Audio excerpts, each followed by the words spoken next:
Assalamualaikum warahmatullahi wabarakatuh. Salam guru penggerak. Pada kesempatan ini kami akan menyampaikan hasil diskusi dari kelompok kami pada ruang kolaborasi sesi 1. Berikut adalah anggota kelompok 2. 1. Bapak Andri Patrianto. 2. Bapak Irman Muhammad Ridwan. 3. Bapak Narya. 4. Ibu Rina. 5. Bapak Taufik Pradesa. Berikut ini adalah bagaimana situasi yang kelompok kami diskusikan, yaitu pada situasi 3 untuk SMP. Untuk lebih jelasnya, mari kita simak video berikut ini. Pak Dudidam, seorang guru SMP, ingin mengajarkan murid-muridnya materi tentang iklan. Tujuan pembelajarannya adalah murid-murid dapat menangkap makna secara kontekstual terkait fungsi sosial, struktur teks, dan unsur kebahasaan dari iklan tentang produk dan jasa. Pak Dudidam lalu membuat skenario pembelajaran sebagai berikut. 1. Diskusi seluruh kelas. Di awal pembelajaran, Pak Dudidam melakukan diskusi untuk memperkenalkan murid pada topik tentang iklan dengan menggunakan beberapa pertanyaan pemandu seperti: apa yang membedakan antara iklan dengan bentuk tulisan lain?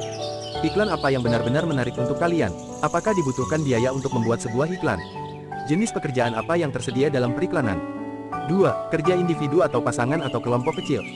Setelah itu, Pak Dudidam meminta murid melakukan kegiatan tulis berbagi dengan pasangan dan berbagi dengan pasangan lain.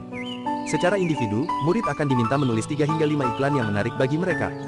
Mereka lalu berbagi apa yang dituliskan dengan satu teman lain secara berpasangan. Saat berbagi, mereka boleh menambahkan pendapat. Setiap pasangan kemudian berbagi dengan pasangan lain. Setelah itu Pak Dudidam melakukan diskusi dengan seluruh kelas.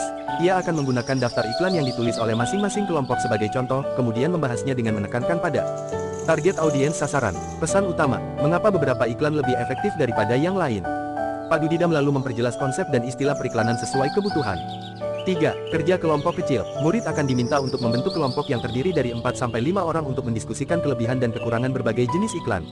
Setiap kelompok akan diberikan selembar kertas dan bekerja di meja mereka. Setiap lembar kertas grafik memiliki T-chart untuk menuliskan kelebihan dan kekurangan untuk jenis iklan tertentu, misalnya radio, TV, internet, cetak, billboard. Setiap kelompok akan melakukan brainstorming dan mencatat 2 kelebihan dan 2 kekurangan dari jenis iklan tertentu. Dengan menggunakan isyarat yang diberikan guru, setiap kelompok kemudian pindah ke meja kelompok lain. Mereka membaca masukan yang telah ditulis sebelumnya dan menambahkan 2 kelebihan dan kekurangan lagi. Terus berlanjut demikian, sampai setiap kelompok memiliki kesempatan untuk membahas semua jenis iklan.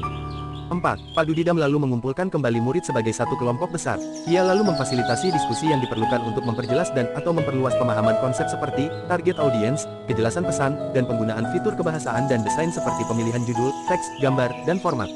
5. Pak Dudidam lalu memberikan tugas individu. Ia membedakan penugasannya sesuai dengan kemampuan murid. Tugas yang harus dikerjakan murid adalah membuat iklan yang secara efektif akan mempromosikan produk atau jasa atau acara, sesuai dengan yang dijelaskan dalam skenario yang diberikan. 6. Pak Dudidam menetapkan skenario tugas yang berjenjang sesuai dengan pengetahuan dan pemahaman konsep murid-muridnya. Perbedaan skenarionya adalah: skenario 1 bersifat lebih konkret dan terstruktur dengan petunjuk langkah demi langkah dan mencakup semua informasi yang diperlukan untuk menyelesaikan tugas.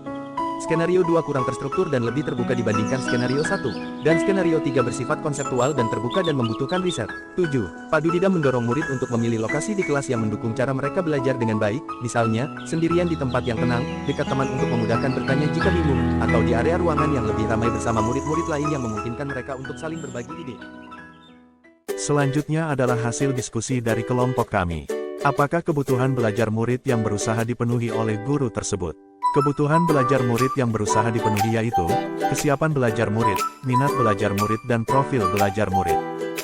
Untuk selanjutnya, apakah kebutuhan belajar murid yang berusaha dipenuhi oleh guru tersebut? 1. Kesiapan belajar murid. Dalam hal ini, ditunjukkan oleh Pak Dudidam dengan pemberian pertanyaan pemandu untuk memperkenalkan murid pada topik iklan. Menetapkan skenario tugas berjenjang sesuai dengan pengetahuan dan pemahaman. 2.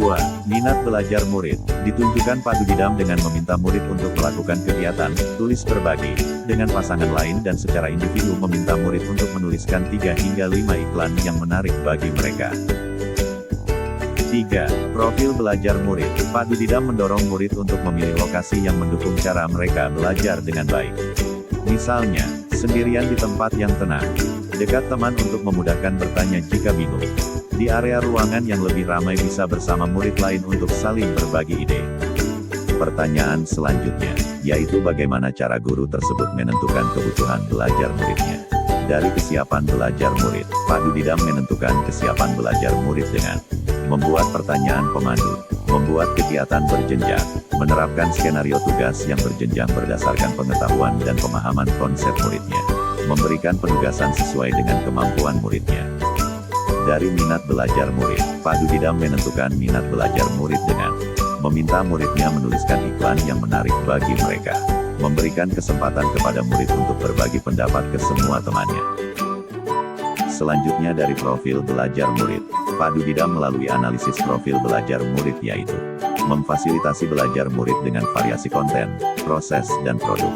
Mendorong murid memilih lokasi di kelas yang mendukung untuk melakukan kegiatan belajar. Pertanyaan selanjutnya, strategi pembelajaran berdiferensiasi apa yang digunakan? 1. Diferensiasi konten. Untuk penggunaan bahan belajar yang beragam, Pak Dudidam membagikan lembar kertas grafik, memiliki T-chart untuk menuliskan kelebihan dan kekurangan untuk jenis iklan tertentu. Radio, internet, TV, cetak, billboard. 2. Diferensiasi proses. Dalam kegiatan pembelajaran tersebut, Pak Dudidam menggunakan kegiatan belajar yang beragam dan bervariasi sesuai dengan kebutuhan minat dan bakat murid seperti A. Tugas individu, berpasangan, diskusi kelompok kecil, dan diskusi kelompok besar. B. Menetapkan skenario tugas yang berjenjang sesuai dengan kemampuan dan pengalaman siswa. Lalu pengelompokan murid yang fleksibel. 3. Diferensiasi produk. Memberikan tugas individu sesuai dengan kemampuan murid yaitu murid membuat iklan secara efektif untuk mempromosikan produk atau jasa atau acara, sesuai dengan yang dijelaskan dalam skenario yang diberikan sesuai target audiens, kejelasan pesan, dan penggunaan fitur kebahasaan serta desain seperti pemilihan judul, teks, gambar, dan format. Pertanyaan selanjutnya, bagaimana guru tersebut melakukan penilaian? Pak Dudidam melakukan penilaian dengan Assessment for Learning, Assessment as Learning, Assessment of Learning. Untuk Assessment for Learning, penilaian yang dilakukan Pak Dudidam melalui observasi, memantau kemampuan murid selama proses pembelajaran berlangsung.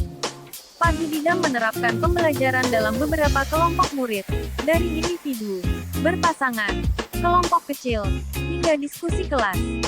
Penilaian ini juga dapat dijadikan dasar perbaikan proses belajar mengajar.